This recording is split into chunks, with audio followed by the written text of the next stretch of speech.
சென்னையில் புயல் எச்சரிக்கை காரணமாக இதுவரை 7 விமானங்களின் போக்குவரத்து சேவை ரத்து செய்யப்பட்டிருக்கிறது.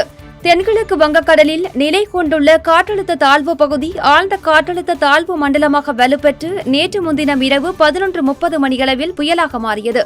இந்த புயலுக்கு மாண்டஸ் என பெயர் வைக்கப்பட்டுள்ளது. சென்னையில் இருந்து தென்கிழக்கே மாண்டஸ் புயல் உருவாகி சென்னையை நோக்கி நகர்ந்து வருகிறது.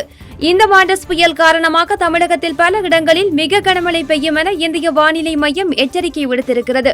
மாமல்லபுரம் அருகே இன்று இரவு மாண்டஸ் புயல் கரையை கடக்கும் என இந்திய வானிலை ஆய்வு மையம் அறிவித்திருக்கிறது.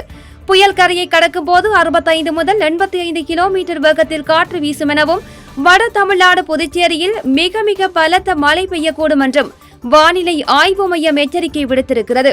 இதற்கிடையே 10 மாவட்டங்களுக்கு தேசிய பேரிடர் மீட்புக் குழு விரைந்துள்ளது. 396 வீரர்கள் 12 குழுக்களாக 10 மாவட்டங்களுக்கு விரைந்திருக்கின்றனர்.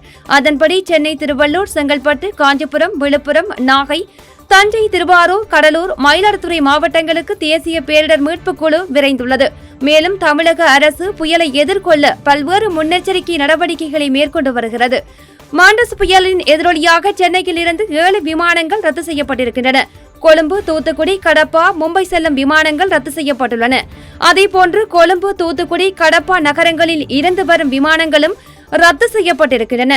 காற்றின் வேகத்தை பொறுத்து விமான போக்குவரத்து இருக்கும் என்று தகவல் வெளியாகியிருக்கின்றது.